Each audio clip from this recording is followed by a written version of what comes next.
اعوذ باللہ من الشیطان الرجیم بسم اللہ الرحمن الرحیم رب اشرح لی صدری ویسر لی امری واحلل عقدۃ من لسانی یفقہوا قولی۔ اے اللہ میرا سینہ کھول دے اور میری زبان کی گرہیں کھول دے تاکہ آج کا جو پریزنٹیشن ہے میں آسانی سے دوستوں تک پہنچا سکوں۔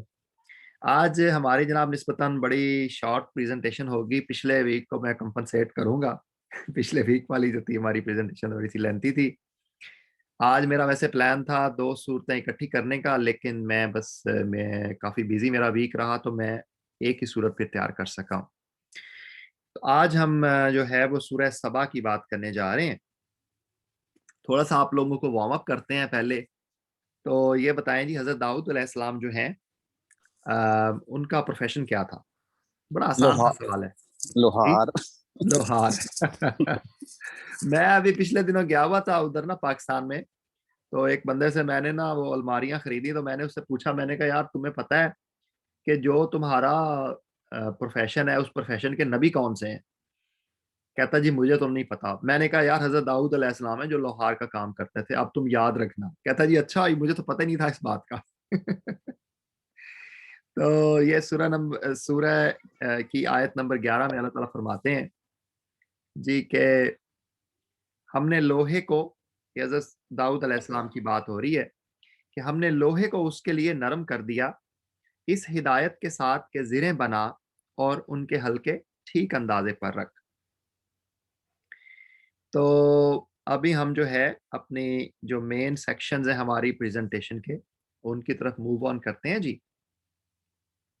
تو یہ 34 چیپٹر ہے جی قرآن پاک کا، اور یہ درمیانے سائز کی صورتوں میں سے نسبتاً چھوٹے سائز کی صورت ہے، اور اس کے 6 رکوع ہیں، 54 آیات ہیں، اور یہ لگتا ہے کہ جو انیشل پارٹ ہے مکی زندگی کا یا حضور صلی اللہ علیہ وسلم کی نبوت کے بعد جو انیشل فیز ہے اس میں یہ والی صورت نازل ہوئی ہے، اور اس کا نام جو رکھا گیا ہے وہ قوم سبا کے اوپر، یا جو سبا کی بستی ہے یمن کے تھوڑا قریب ہے یہ والا ایریا، اس کے نام پہ اس صورت کا نام رکھا گیا ہے۔ تو بیسیکلی آپ امیجن کر لیں کہ جو انیشل جو دور ہے حضور صلی اللہ علیہ وسلم کی نبوت کا، اس کے اندر کفار کے ساتھ جو ان کو آرگومنٹس بار بار پریزنٹ کیے جا رہے ہیں، وہ ایک تو اللہ تعالیٰ کی وحدانیت کے حوالے سے ہیں، دوسرا حضور صلی اللہ علیہ وسلم کی نبوت کے حوالے سے ہیں، اور تیسرا جو ہے نا وہ آخرت کے حوالے سے ہیں۔ تو اس صورت کا جو انداز ہے اس سے بڑی آسانی سے یہ اندازہ لگایا جا سکتا ہے کہ بڑے جینٹل اور بڑے مدلل انداز میں اللہ تعالیٰ نے یہ والے دلائل جو ہے نا وہ کفار کو سمجھانے کی، مشرکین کو سمجھانے کی کوشش کی ہے، جس سے پتہ محسوس ایسے ہی ہوتا ہے کہ یہ مکی زندگی کی انیشل فیز کے دوران کی یہ والی صورت ہے۔ تو تھوڑا سا قوم سبا کا یا بستی جو سبا کی ہے اس کے حوالے سے میں نے ساری ڈیٹیل میں نہیں گیا، لیکن جو دوسرا رکوع ہے اس صورت کا وہ جو ہے نا وہ سارے کا سارا جو سبا کی بستی ہے اس کے حوالے سے اللہ تعالیٰ نے اس کا ذکر کیا ہے۔ تو تھوڑا سا میں نے اس میں اس کو کانٹیکسٹ میں باندھنے کے لیے شامل کیا ہے، باقی سارا دوسرا رکوع ویسے ہی پر مشتمل ہے۔ تو اس میں اللہ تعالیٰ فرماتے ہیں کہ سبا کے لیے ان کے اپنے مسکن ہی میں ایک نشانی موجود ہے۔ جیسے میں نے پہلے عرض کیا کہ یہ سبا کی جو بستی ہے یہ یمن کے قریب ہے، 2 باغ دائیں اور بائیں، اور پھر اللہ تعالیٰ فرماتے ہیں کہ اللہ تعالیٰ نے اس قوم کو کہا، ان کو بہت ساری نعمتیں دی ہیں، اور ان کو کہا کہ کھاؤ اپنے رب کا دیا ہوا رزق اور شکر بجا لاؤ اس کا، ملک ہے عمدہ و پاکیزہ اور پروردگار ہے بخشش فرمانے والا۔ لیکن انہوں نے کیا، اللہ تعالیٰ نے ان کو اتنی جو نعمتیں دی تھیں وہ اس سے مگر وہ منہ موڑ گئے، انہوں نے اس کا شکر ادا نہیں کیا۔ آخر کار ہم نے ان پر بند توڑ سیلاب بھیج دیا، اور ان کے پچھلے 2 باغوں کی جگہ 2 اور باغ انہیں دیے جن میں کڑوے کسیلے پھل اور جھاؤ کے درخت تھے اور کچھ تھوڑی سی بیریاں۔ یہ تھا ان کے کفر کا بدلہ جو ہم نے ان کو دیا، اور ناشکر انسان کے سوا ایسا بدلہ ہم اور کسی کو نہیں دیتے۔ تو یہاں پہ اللہ تعالیٰ نے جو قوم سبا ہے اس کی مثال دی ہے کہ بیسیکلی انہوں نے چونکہ شکر ادا نہیں کیا، اللہ کی وحدانیت پہ ایمان نہیں لے کے آئے، انہوں نے ناشکریاں کی تو اللہ نے ان کو برباد کر دیا۔ تو یہ کفار کو سمجھانے کے لیے یہاں بتایا گیا ہے کہ اگر وہ بھی اپنا رویہ تبدیل نہیں کریں گے تو ان کا انجام بھی ویسا ہی ہوگا۔ تو ہم اپنے مین تھیم کی طرف آگے چلتے ہیں جی انٹروڈکشن کے بعد۔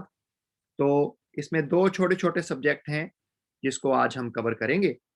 ایک تو یہ ہے جی کہ جو آخرت ہے یا جو قیامت ہے اس کی ضرورت ہی کیوں ہے؟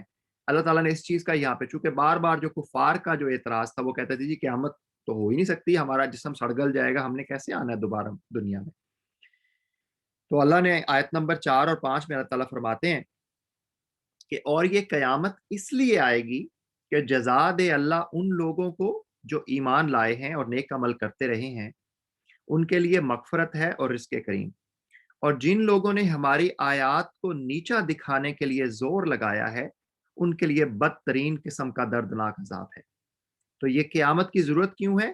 کیونکہ اللہ نے یہاں پہ جو ایگزامینیشن فیز دنیا کے اندر جس سے ہم گزر رہے ہیں اس کا رزلٹ اناؤنس کرنا ہی کرنا ہے، تو دس از اے مسٹ۔ پھر جو دوسرا پارٹ ہے ہمارے مین تھیم آج کی پریزنٹیشن کا، وہ دولت کے حوالے سے ہے۔ تو اس صورت میں خاص طور پہ میں نے محسوس کیا ہے کہ دولت مند جو افراد ہیں یا جو جن کو اللہ تعالیٰ نے زیادہ رزق دیا ہے، اس کا بار بار اللہ نے یہاں پہ تذکرہ کیا ہے، تو میں نے اس لیے اس کو اپنے مین تھیم کا آج حصہ بنایا ہے۔ تو سب سے پہلے یہ ہے جی، یہ والا سبجیکٹ ہے۔ اللہ کہتے ہیں آیت نمبر 24 کے اندر کہ اے نبی صلی اللہ علیہ وآلہ وسلم ان سے پوچھو کہ کون تم کو آسمانوں اور زمین سے رزق دیتا ہے۔ تو جب ان سے یہ والا سوال پوچھا جائے گا تو حالانکہ وہ ہیں تو مشرک، لیکن جواب ان کا بھی یہی ہے کہ وہ آگے سے کہیں گے اللہ، کیونکہ اللہ کی ذات پر تو وہ لوگ ایمان رکھتے تھے۔ پھر آیت نمبر 39 میں اللہ تعالیٰ پھر فرماتے ہیں کہ اے نبی صلی اللہ علیہ وسلم ان سے کہو میرا رب اپنے بندوں میں سے جسے چاہتا ہے کھلا رزق دیتا ہے اور جسے چاہتا ہے نپا تلا رزق دیتا ہے۔ جو کچھ تم خرچ کر دیتے ہو اس کی جگہ وہی تم کو اور دیتا ہے، وہ سب رازقوں سے بہتر رازق ہے۔ اور اب آگے اللہ تعالیٰ پوچھ رہے ہیں یہ سوال اور اس کا جواب دے رہے ہیں کہ بھائی یہ جو دولت ہے جس کے نشے میں ہم جو مست ہوئے جاتے ہیں، از دس دا کرائٹیریا آف سکسیس؟ یہ کیا کامیابی کی علامت ہے؟ تو آیت نمبر 30 تھوڑی سی بزی سلائیڈ ہے، آیت نمبر 34 to 37 بڑا کمپریہنسو اس میں جواب دیا اللہ تعالیٰ نے کہ اللہ تعالیٰ فرماتے ہیں کبھی ایسا نہیں ہوا کہ ہم نے کسی بستی میں ایک خبردار کرنے والا بھیجا ہو اور اس بستی کے کھاتے پیتے لوگوں نے یہ نہ کہا ہو کہ جو پیغام تم لے کر آئے ہو اس کو ہم نہیں مانتے۔ انہوں نے ہمیشہ یہی کہا کہ ہم تم سے زیادہ مال اولاد رکھتے ہیں اور ہم ہرگز سزا پانے والے نہیں ہیں، کیونکہ وہ جو دولت تو اللہ نے دی ان کو، لیکن انہوں نے سمجھا کہ یہ شاید یہ ہمارا ہی کیا ہوا ہے اور ہم جو ہے نا زیادہ طاقتور ہیں، اس کے نشے میں وہ لوگ جو ہے نا ایمان وہ نہیں لے کے آئے۔ اے نبی صلی اللہ علیہ وآلہ وسلم ان سے کہو میرا رب جسے چاہتا ہے کشادہ رزق دیتا ہے اور جسے چاہتا ہے نپا تلا عطا کرتا ہے، مگر اکثر لوگ اس کی حقیقت نہیں جانتے۔ یہ تمہاری دولت اور تمہاری اولاد نہیں ہے جو تمہیں ہم سے قریب کرتی ہو، کیونکہ یہ تو شیطان کے جو ہے نا جو میجر ٹولز ہیں وہ ہے ہی اولاد اور دولت ہے۔ ہاں، مگر جو ایمان لائے اور نیک عمل کرتے ہیں یہی لوگ ہیں جن کے لیے ان کے عمل کی دوہری جزا ہے اور وہ بلند و بالا مقام پائیں گے۔ تو اللہ نے کہا کہ دولت جو ہے نا یا اولاد جو ہے this is not the criteria of success.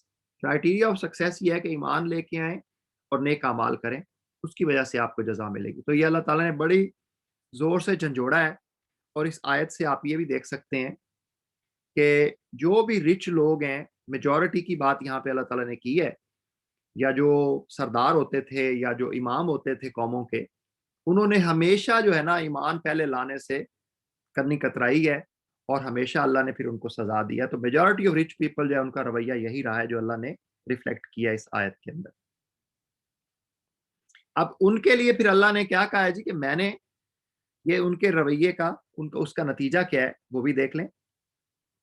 اللہ تعالیٰ فرماتے ہیں جی کہ ان سے پہلے گزرے ہوئے لوگ جھٹلا چکے ہیں، یہ انہی امیر لوگوں کی بات ہو رہی ہے، جو کچھ ہم نے انہیں دیا تھا اس کے عشر اشیر کو بھی یہ نہیں پہنچے۔ کہ جو آج کل جو دولت مند یا طاقتور لوگ ہیں یا اس ٹائم جو مشرکین جن کی بات ہو رہی ہے جو دولت کے نشے میں مست تھے، اللہ تعالیٰ کہہ رہے ہیں کہ ان کے پاس جو دولت ہے وہ تو پچھلے جو لوگ ہیں ان کے مقابلے میں بہت کم ہے، مگر جب انہوں نے میرے رسولوں کو جھٹلایا تو دیکھ لو کہ میری سزا کیسی سخت تھی۔ تو وہ حالانکہ ان سے زیادہ دولت مند تھے جو گزری ہوئی قومیں ہیں، لیکن اس کے باوجود ان کو اللہ نے برباد کر دیا۔ تو اللہ یہاں پہ کہہ رہے ہیں کہ تم لوگوں کو میں کیسے معاف کر دوں اگر تم لوگ ایمان نہیں لے کے آؤ گے۔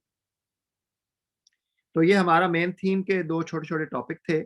اب یہ 3-4 سب ٹاپکس میں اس کو کور کرتا چلوں، اس کے بعد ہماری پریزنٹیشن کا اختتام ہو جائے گا آج کا. تو یہ والا ٹاپک ہم پہلے کور کر چکے ہیں جی. غیب کے علم کے حوالے سے کچھ لوگ سمجھتے ہیں جی جن بڑے طاقتور ہوتے ہیں، اور اس کو بڑا ایکسپلیسٹلی اللہ نے پھر یہاں پہ اس صورت کے اندر حضرت سلیمان علیہ السلام کے واقعے سے مثال دی ہے کہ پھر جب سلیمان علیہ السلام پر ہم نے موت کا فیصلہ نافذ کیا تو جنوں کو اس کی موت کا پتہ دینے والی کوئی چیز اس گھن کے سوا نہ تھی جو اس کے عصا کو کھا رہا تھا. اس طرح جب سلیمان علیہ السلام گر پڑا تو جنوں پر یہ بات کھل گئی کہ اگر وہ غیب کے جاننے والے ہوتے تو اس ذلت کے عذاب میں مبتلا نہ رہتے. تو یہ تقریباً 2 سال کا عرصہ ہے جی کہ سلیمان علیہ السلام اپنی لاٹھی کے اوپر اس طرح کر کے وہ بیٹھے رہے اور ان کی وفات ہو گئی اور ان کی آنکھیں کھلی رہیں. تو وہ 2 سال جو ہے جو کہ جنوں کو انہوں نے ہیکل سلیمانی کی تعمیر پہ لگایا ہوا تھا، تو جن سمجھتے رہے کہ حضرت سلیمان علیہ السلام زندہ ہیں اور وہ نگرانی پہ بیٹھے ہیں. تو وہ لگاتار 2 سال جو ہے نا وہ جن کام کرتے رہے اس وقت تک کہ جب تک کہ وہ لاٹھی جو تھی اس کو ٹرمائٹس نے کھا لیا اور وہ لاٹھی ٹوٹ گئی. پھر حضرت سلیمان علیہ السلام گرے تو انہیں پتہ چلا. تو جس سے اللہ تعالیٰ نے یہاں پہ واضح کیا کہ غیب کا علم جو ہے وہ جنوں کے پاس بھی نہیں ہے.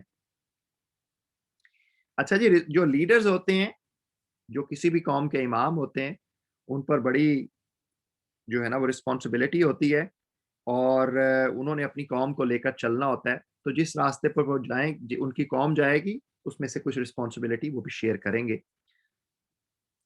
کاش تم دیکھو ان کا حال اس وقت جب یہ ظالم اپنے رب کے حضور کھڑے ہوں گے. اس وقت یہ ایک دوسرے پر الزام دھریں گے. جو لوگ دنیا میں دبا کر رکھے گئے تھے وہ بڑے بننے والوں سے کہیں گے کہ اگر تم نہ ہوتے تو ہم مومن ہوتے.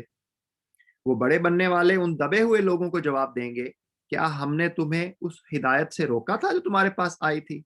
نہیں، بلکہ تم خود مجرم تھے. وہ دبے ہوئے لوگ ان بڑے بننے والوں سے کہیں گے، نہیں، بلکہ شب و روز کی مکاری تھی جب تم ہم سے کہتے تھے کہ ہم اللہ سے کفر کریں اور دوسروں کو اس کا ہمسر ٹھہرائیں. تو یہ جو لیڈرز ہوتے ہیں، بادشاہ جو ہوتے ہیں، کسی بھی قوم کے جو امام ہوتے ہیں، ان پر یہ بڑی ہیوی ڈیوٹی ہوتی ہے کہ صرف انہوں نے اپنے آپ کو نہیں صحیح ڈائریکشن میں سٹیئر کرنا ہوتا، انہوں نے اپنے فالوورز کو، اپنی قوم کو، جو بھی لوگ ہیں ان کو بھی صحیح ڈائریکشن میں لے کے جانا ہوتا ہے. یہ ابھی پچھلے دنوں میں ماجد بھائی سے بھی ڈسکس کر رہا تھا کہ حضور صلی اللہ علیہ وسلم نے جو فتح مکہ کے بعد جو خطوط انہوں نے لکھے ہیں، میں وہ اس کا احوال پڑھ رہا تھا اور سن رہا تھا.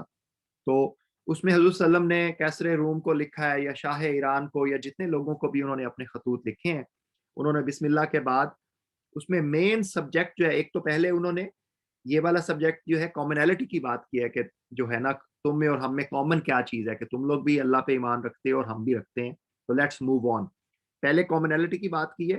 اور اس کے بعد جو دوسرا مین سبجیکٹ ہے، جو میں اگر آپ کو سمپل کہوں تو یہ والا سبجیکٹ تھا جو حضور صلی اللہ علیہ وسلم نے لکھا کہ بھائی تم لوگ قوم کے لیڈر ہو، اگر تم لوگ ایمان نہیں لے کے آؤ گے تو تمہاری قوم بھی تمہیں فالو کرتی رہے گی اور قیامت والے دن اس کا بھی تم سے حساب لیا جائے گا.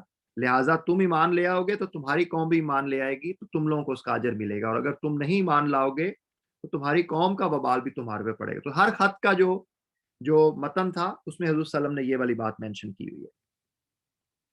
اچھا جی، اللہ کا ڈومین، یہ بھی 3-4 دن پہلے میں ایک فلائٹ پر تھا، تو وہ جہاز میں آپ جاتے ہیں نا تو بادلوں کے اوپر سے گزر کے جاتے ہیں، تو اوپر آپ کو آسمان نظر آ رہا ہے اور نیچے بادل نظر آ رہے ہیں اور پھر نیچے سے آپ کو تھوڑی سی زمین نظر آ رہی ہے.